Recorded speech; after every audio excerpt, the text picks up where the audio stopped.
Many investors define themselves as either value or growth investors. While this distinction is not always clear, it says something about an investor's willingness to take risk. The Sifter Fund's investment style is best described as quality investing, which is a term a little bit more foreign and more difficult to define. According to traditional thinking, a value investor wants to buy a cheap and preferable secure business. Related numerical criteria include, for example, low PE or low balance sheet to value relative to market value. In other words, one should find a good bargain. However, there's a risk that an overripe banana on discount will not return to green but will deteriorate further, meaning that the share price will stay low due to permanent damages in the company's business model. For a growth investor, the current share price doesn't matter so much because the future growth is believed to offset the high current valuation. Typically, the investor monitors the company's sales growth or other growth-related indicators. The risk, of course, is that the company's earnings growth will never materialize in line with the share price expectations, and the stock price will fall sharply. How is quality investing different? The most important thing for a quality investor is to buy growing quality businesses. The low share price valuation is preferable, but not as much as to value investor. The most important thing is the sustainability of the business model and competitive advantages. For quality investor, important metrics are high margins and high return on invested capital. The risks are that competitive advantages could erode, like happens for many businesses over time. Let's take a closer look at what we mean by quality companies and how to find them, and what are the characteristics of a quality company. The identification of a quality company is always based first on numerical facts, which make it clear that a company has already demonstrated superior financial ability. The Sifter Fund's investment process has more than 20 numerical metrics, and the most important are related to steadily growing turnover, predictable and increasing net profit, gross and net margins which are higher than among competitors, high return on invested capital, and healthy balance sheet, preferable debt-free company. However, superior numerical indicators are only history, and therefore the heaviest workload for a quality investor is to study the company's qualitative advantages, which could enable yearly increases in earnings. When we find a potential quality company among thousands of candidates, we try to figure out answers to the following questions. Is the company's earnings model special, and does the company have clear competitive edge? Are industry barriers to entry so high that protect against excessive competition? Are the company's products and services so critical to customers that customers don't easily stop using them? Is the company's turnover continuous, which enables positive profit even downturns? And does the company possess pricing power that protects against inflation and price competition?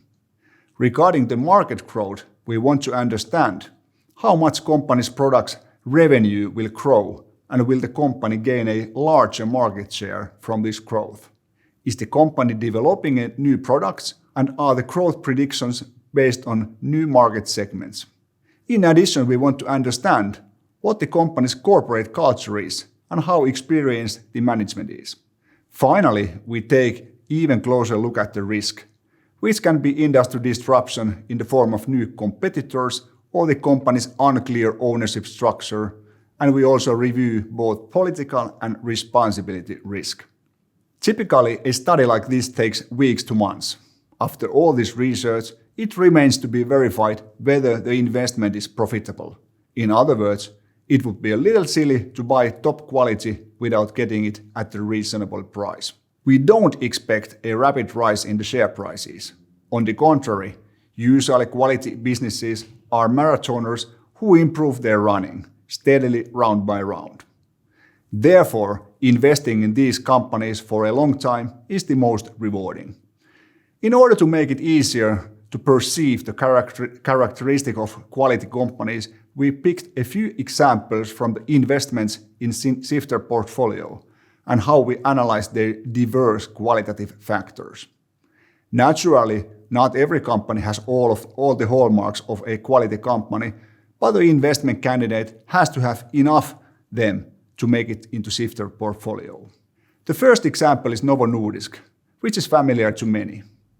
Novo is a Danish pharmaceutical company focused on being a global leader in diabetes care products. The company holds on approximately 30% share of the world's diabetes care market and 45% share of insulin market. Numerical figures speak for themselves. For example, the return on invested capital has been astonishing 60% over the last 5 years. In other words, for every euro the company has invested in improving its business, it's been able to generate a profit of 0.6 euros. Also, gross margins are steadily over 80%, which indicates strong pricing power and profitability. Owners are, of course, pleased with the fact that the Novo's cash flow capacity has steadily improved and earnings per share growth has averaged around 10% over the past 5 years. The biggest question, naturally, is whether the company will be able to continue to make such hefty profits in the years to come. Let's take a closer look at our estimations. We know that the company's 5-year average sales growth has been around 3%.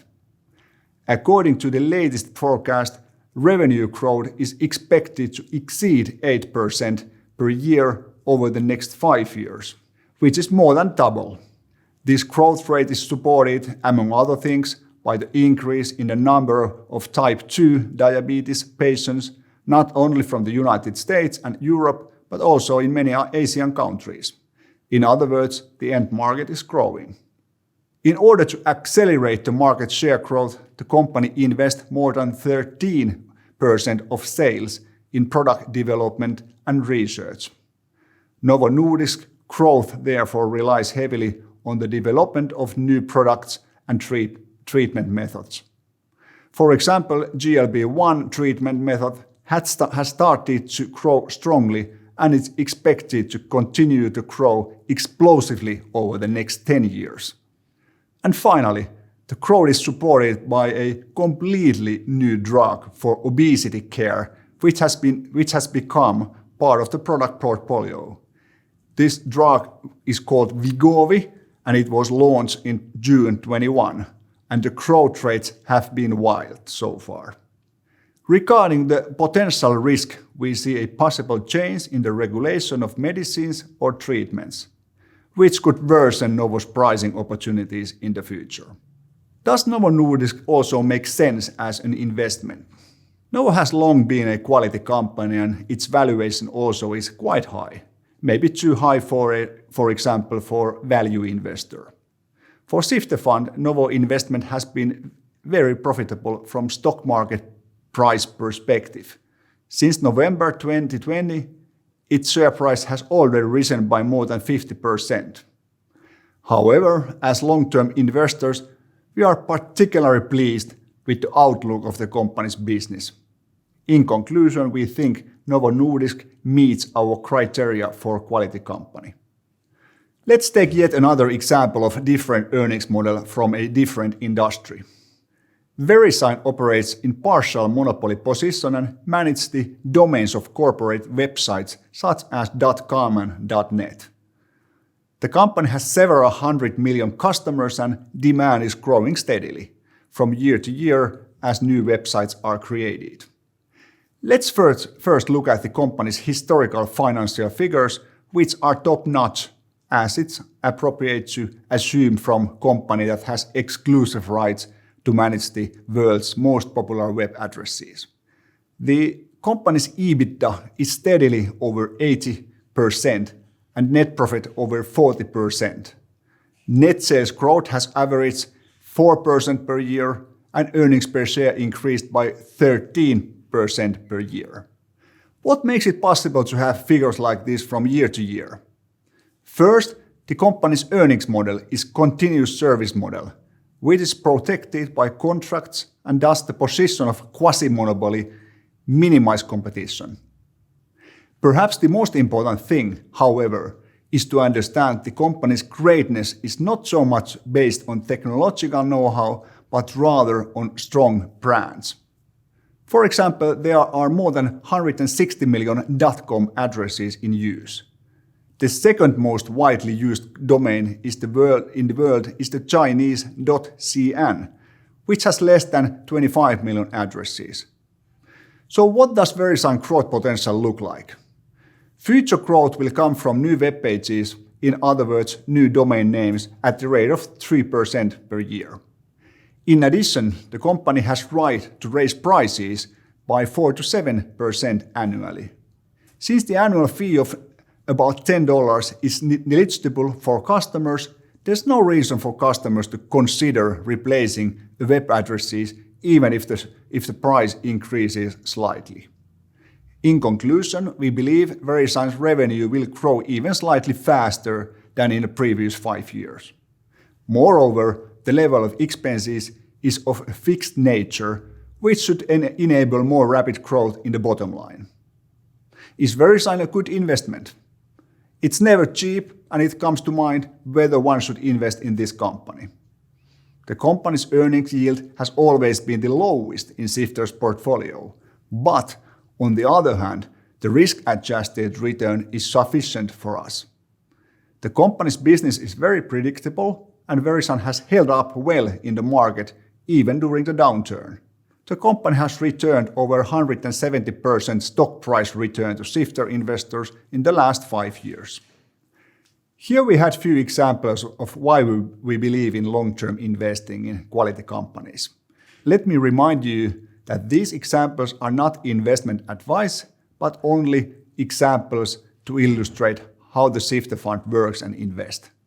I hope you enjoyed and got some new ideas.